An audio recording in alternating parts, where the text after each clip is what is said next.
Hare Krishna. So today we are going to be reading from chapter 11, entitled The Universal Form, text number 16. Om Namo Bhagavate Vasudevaya. Om Namo Bhagavate Vasudevaya. Om Namo Bhagavate Vasudevaya.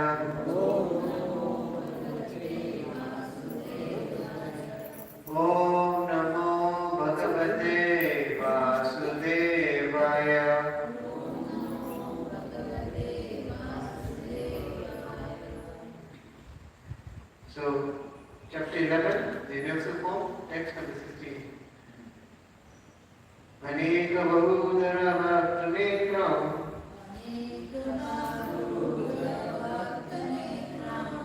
Vashyami tvam sarvatonantarupam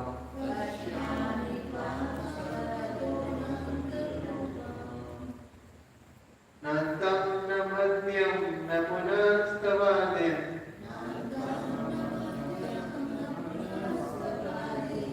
Vashyami viveshvara veshvarupa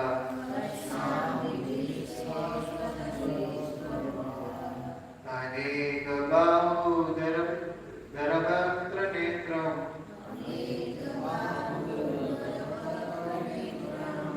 Vashyami tvam sarvatanantarupam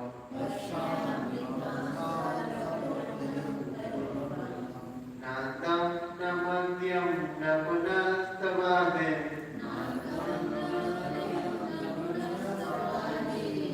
Vashyami visheshvara veshvarupa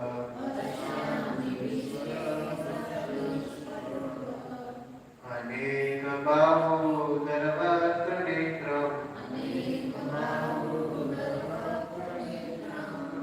Vashyami tvam sarvatanantarupam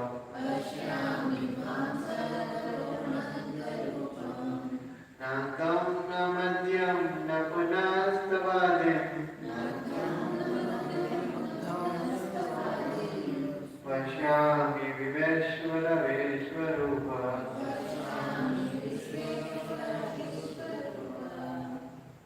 Aneka bahudara bhaktra netram Vashyami tvam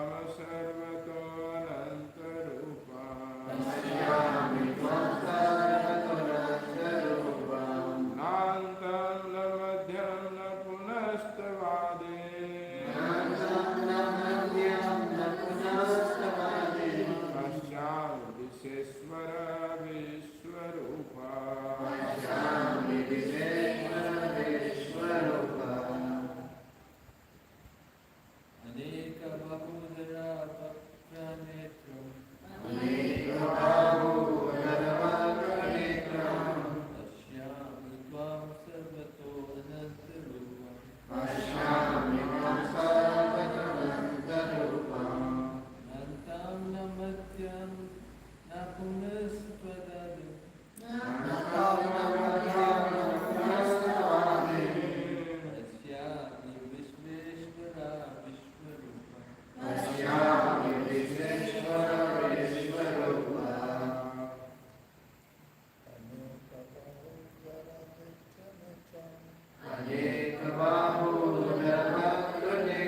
bellies. belly, Vaktra, mouths. Netram, netra, eyes. eyes, Pashyami, Vashami, I see. see, Tvam, Ram, you. Sarvatra, Sarvatra, on all sides. Ananta Rupam, Ananta, unlimited form. unlimited form, Na Antam, Antam, no end. Na Madhyam, Namadhyam, no middle.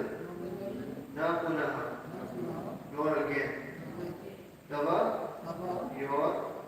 Adim, Adi, beginning. beginning, Pashyami, Vashami, I see. Vishwa Ishvara, Vishweshwara, O Lord of the universe. Vishwarupa, Vishweshwara, in the form of the universe. form of the universe. Translation: The cover page, Divine Grace, AC Bhakti College Rupa, Srila Prabhupada Ki Jai.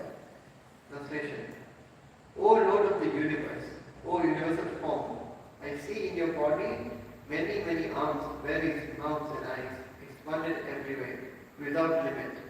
I see in you no end, no middle and no beginning. Please repeat after me. O Lord of the universe, O universal form, I see in your body many, many arms, bellies, mouths and eyes, expanded everywhere, without limit. I see in you no end, no middle and no beginning. Purpose. Krishna is the Supreme Personality of Godhead and is unlimited. Thus, through him, everything could be seen. Om Ajnana-Tirandasya Jnananjana-Shalakaya Chakshur-Urvitam Yena Tasmai Shri Gurve Namah Shri Chaitanya Manopishnam Sthapitam Yena Bhutale Swayam Rupa Gadam Mayam Dadati Swapstati He Krishna Purna Kindu Dina Bandha Chigatpate Gopisha Gopika Kanta Radha Kanta Namaste Tapta Kanchana Gauragi Shri Radhe Vrindavaneshwari Vrishabhana Suti Devi Kanta Mani Hiri Panchakalpataruvascha Pipasindhuke Evacha Padinanam Pavanebhyo Vaishnavebhyo Namo Namo Sri Krishna Chaitanya Prabhu Nityananda Shri Advaita Gadadhara Shri Gaur Hare Krishna Krishna Krishna Hare Hare Hare Rama Hare Rama. So in this text, there's not much purpose, but Prabhupada highlights one main point, is that Krishna is unlimited. That is the main point that is going to be trying to be understood in this class today. So this verse is highlighting the unlimitedness of Krishna through the universal form. So Arjuna saw how Krishna is the root of the entire universe. Like he is a root. And out of him, everything is coming out of, is maintained and is sustained by Krishna. In the 7th chapter of the Gita, in 7.7, Krishna says, Mata parakram nanyat kinchit asti dhananjaya mai sarvavidam proktam sutre mani ganam eva. O conqueror of the world, there is no truth superior to me.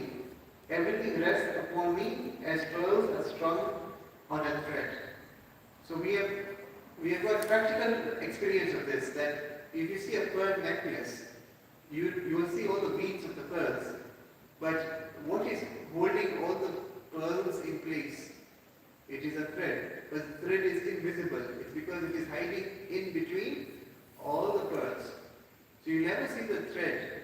But just because you can see the necklace, you can logically assume that if there was no thread, this thing would not have taken shape or would not have held in place. Similarly, this entire material universe is existing. But it is existing how? It is existing because Krishna is maintaining it. But we say we don't see Krishna.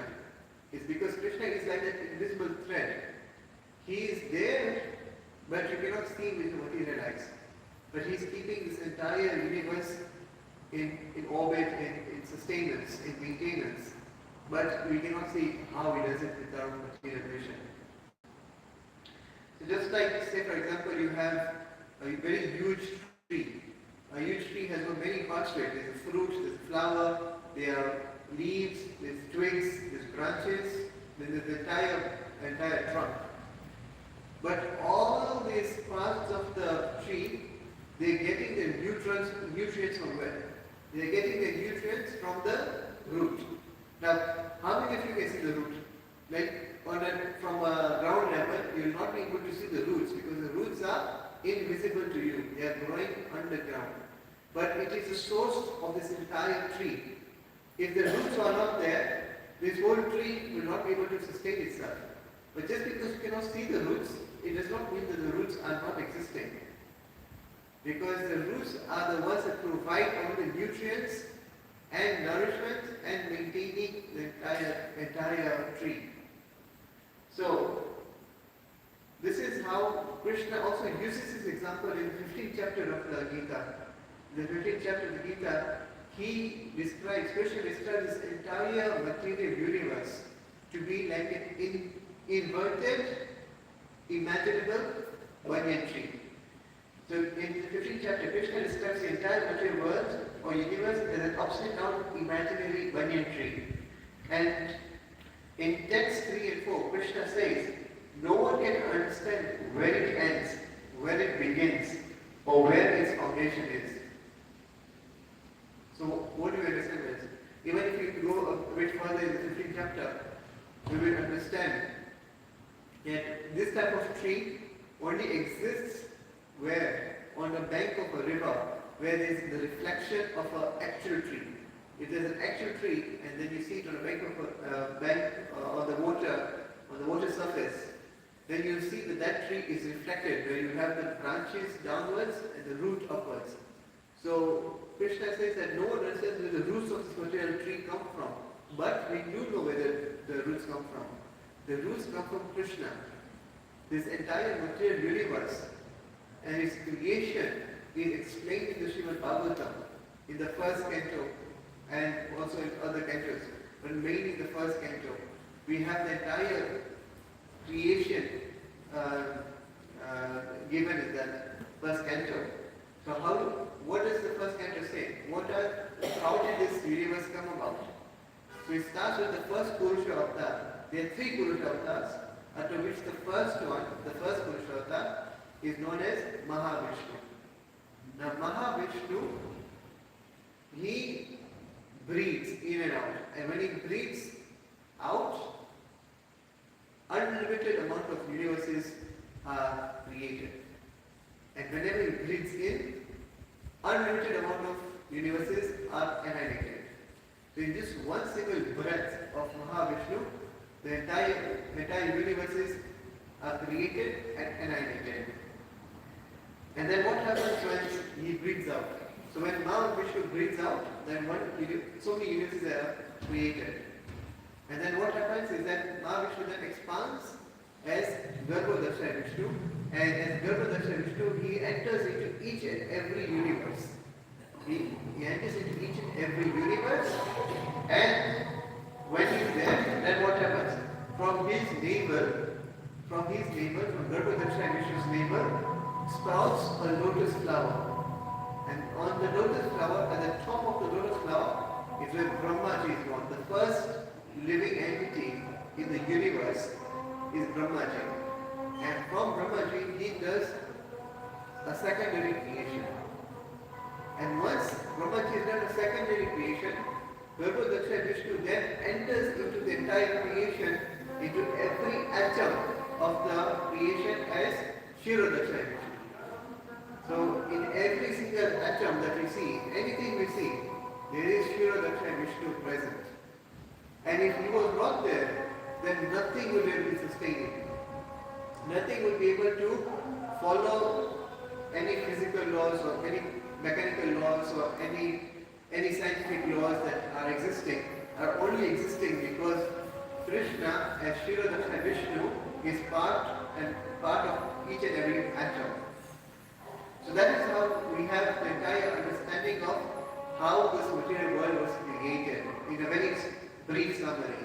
And we see that chief around this process is that Krishna is expanding into each and every single atom as Kshirodaksha Vishnu. And that is how this entire universe is sustaining itself.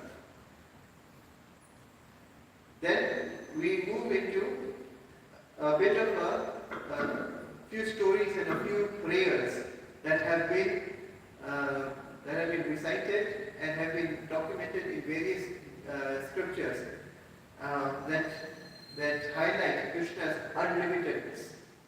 So firstly, there is the Leela or the Damodar Leela.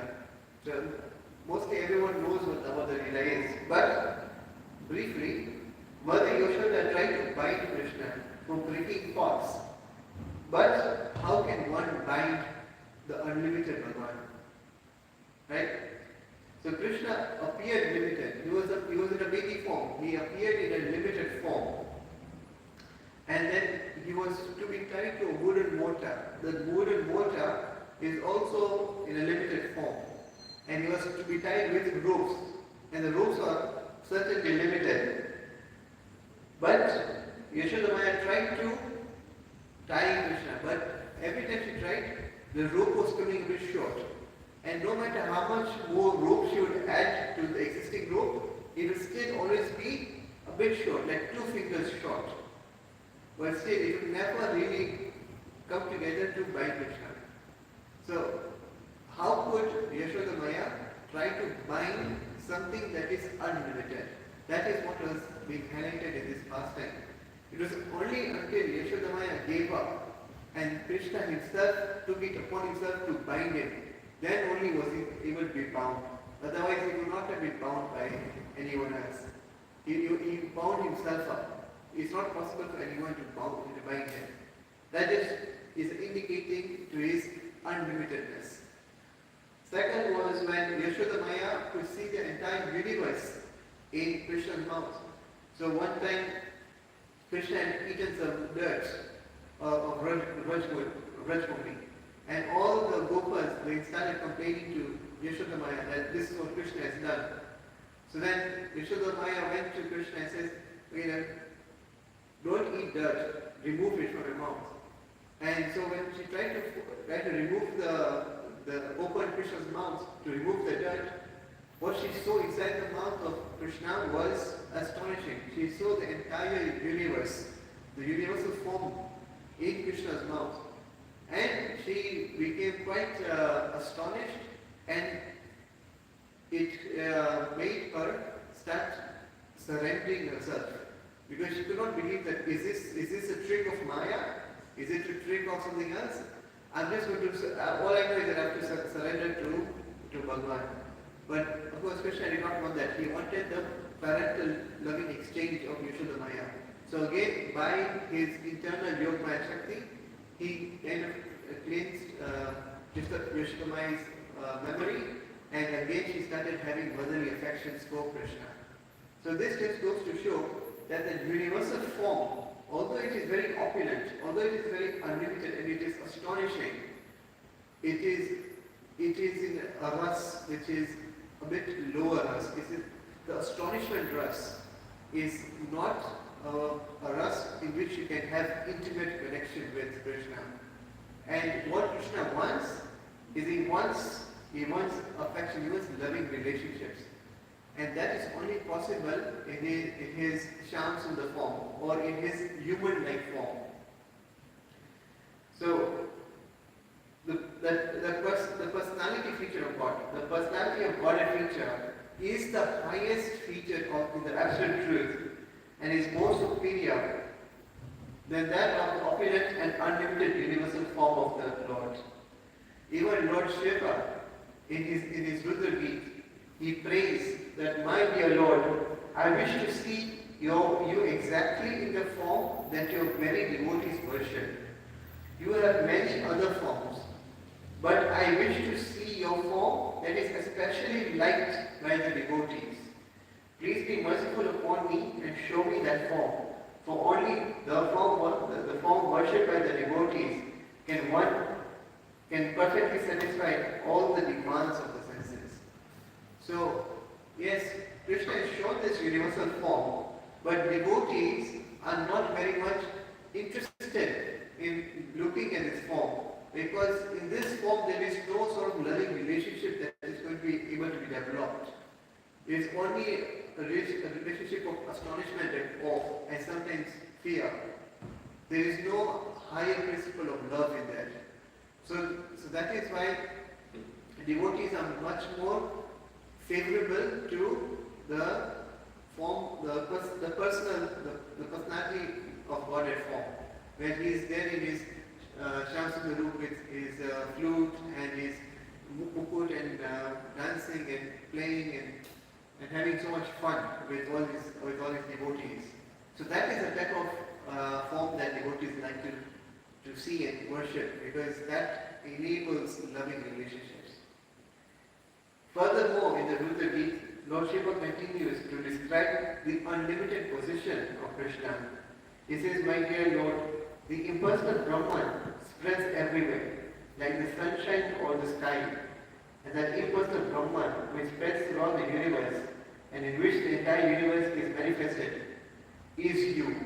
So even Lord Shiva is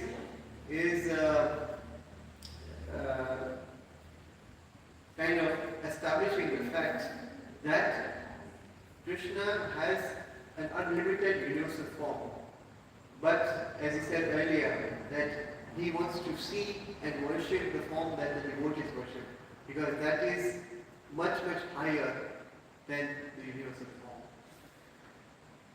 Next, even in the Brahma Samhita, Lord Brahma, he says in his verse, in his prayers, he always says this last line, Govindam Aditusham Tamaham Vajami.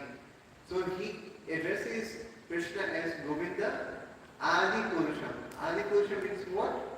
The primeval Lord, the first Lord, from which if there was no material world, he was still existing. So he existed before there was this material world. He is existing when there is a material world, and he will continue to exist even after this universe is annihilated. So for that person, there is no beginning, there is no middle, and there is no end. So that is how even in the Brahma Samhita it points to the fact that Krishna actually has no beginning, has no middle, and has no end. Just as Krishna himself is telling us in this shloka. Arjuna is telling this shloka. And then finally, Krishna himself highlights in the Bhagavad Gita, Krishna says, Janma Karma Jame Divyam. So he says that, so when we understand that Krishna is Ajaha, means he is unborn, then the question is that why does he appear to take birth? We have all heard the pastimes of Krishna taking birth. But if Krishna says, just a few verses before that verse I quoted, that he is Ajaha, that means he is unborn, then why does he appear to take birth? And then he goes forward and he says that once one understands this, then Krishna says, one who knows the transcendental nature of appearance and activities does not, upon leaving the body, take his birth again in this material world, but attains my eternal abode. So, this is a very, very grave secret. It's not very, very understood that how is Krishna, although he is unborn, he is appearing to take birth. But once one understands the secret behind why Krishna takes birth, what are Krishna's activities like, that secrets help to push on further and further into bhakti, and help to push on further and further into devotional service, and that enables one to develop a loving relationship to Krishna and understand him to be the supreme personality of Godhead. And so once we understand that, and once we have gone ahead in our spiritual life and purified our consciousness, then it enables us to then be liberated and go back to God and back to Krishna. So Janmashtami is coming up very soon, and Janmashtami is all about celebrating the birth of Krishna. And so we will have, or we will understand more and more in the upcoming days about the secrets of why Krishna takes birth and why his activities are transcendental, and how we can use that knowledge to try and build a relationship with Krishna and become devotionally pure. Any questions? ग्रंथराज Shrimad Bhagavad Gita की जय, श्रील प्रभुपाद की